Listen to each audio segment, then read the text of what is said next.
दिल्ली में एक car bomb धमाका जिसने सबको चौंका दिया और उसके बाद शुरू हुई एक बहुत ही पेचीदा जांच। तो आज हम इसी पूरी घटना को समझने की कोशिश करेंगे और जानेंगे कि इसमें से सच क्या है और अफवाह क्या, मतलब फैक्ट्स को फिक्शन से अलग करेंगे। तो चलिए शुरू करते हैं। सबसे पहले देखेंगे कि असल में हमला हुआ कैसे। फिर बात करेंगे उन हैरान करने वाले व्हाइट कॉलर सस्पेक्ट्स की। जानेंगे कि ये साजिश कितनी गहरी थी, अफवाहों और सच के बीच का फर्क समझेंगे और आखिर में देखेंगे कि हम पक्के तौर पर क्या जानते हैं। सरकार का ये बयान आते ही ये तो साफ हो गया था कि ये कोई छोटी मोटी जांच नहीं होने वाली, एक बड़ी मल्टी एजेंसी इन्वेस्टिगेशन शुरू हो चुकी थी। तो सबसे पहले बात करते हैं हमले की। आखिर 10 नवंबर 2025 को लाल किले पर हुआ क्या था? जांचकर्ताओं ने जब कड़ियां जोड़ी तो पता चला कि ये कोई अचानक हुआ हमला नहीं था, पूरी प्लानिंग की गई थी। देखिए, सीसीटीवी फुटेज में साफ दिखा कि एक हुंडई i20 कार को धमाके से कई घंटे पहले ही लाल किला मेट्रो स्टेशन के पास पार्क कर दिया गया था और फिर जब सबसे ज्यादा भीड़ होती है तब उसमें धमाका कर दिया गया।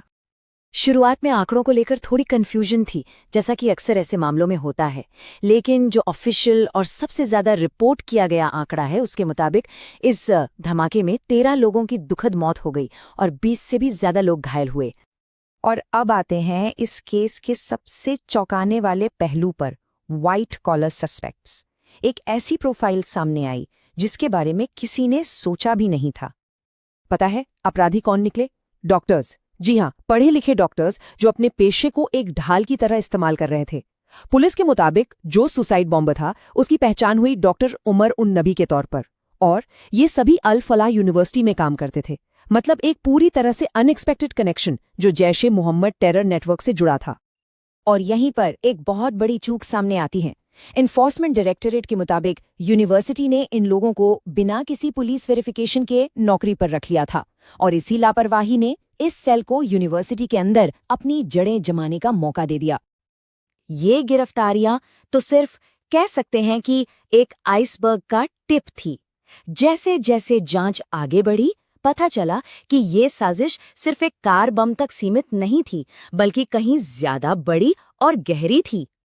इस साजिश का पैमाना कितना बड़ा था, इसका अंदाजा आप इस नंबर से लगा सकते हैं। जांचकर्ताओं को लगभग 3 मीट्रिक टन यानी करीब करीब 2900 किलो एमोनियम नाइट्रेट मिला। ये बम बनाने का सामान था।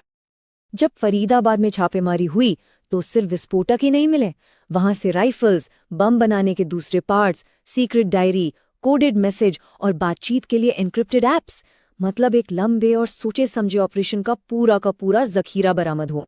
पूछताछ में एक और हैरान करने वाली बात सामने आई। ये कोई हाल फिलहाल का प्लान नहीं था। ये एक ऐसी साजिश थी जिसे 2 साल से ज्यादा समय से, मतलब 2023 से बहुत ही बारीकी से तैयार किया जा रहा था। पुलिस की ब्रीफिंग से एक और चिंताजनक बात पता चली। इस नेटवर्क में कोई 1-2 लोग नहीं, बल्कि करीब 25 से 30 लोग शामिल हो सकते हैं।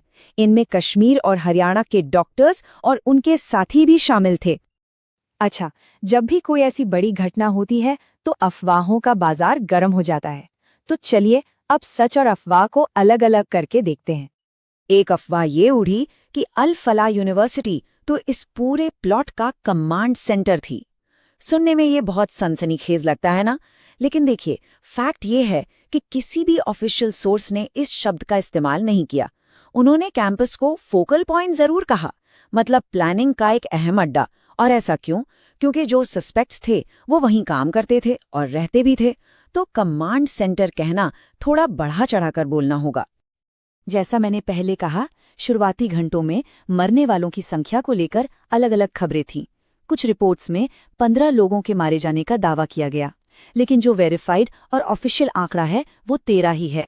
एक बात और याद रखना जरूरी है, ये दावे भी किए गए कि दिल्ली में उस समय और भी धमाके हुए हैं।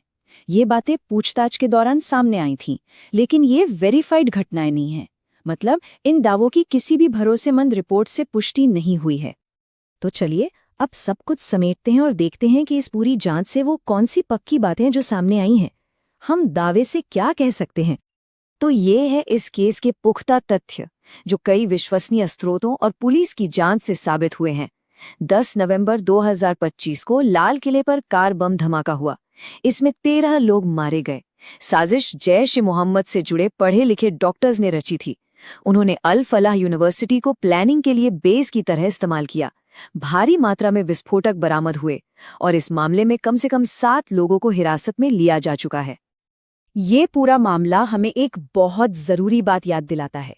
जब भी कोई बड़ी खबर आती है तो उसके साथ बहुत सारा शोर भी आता है।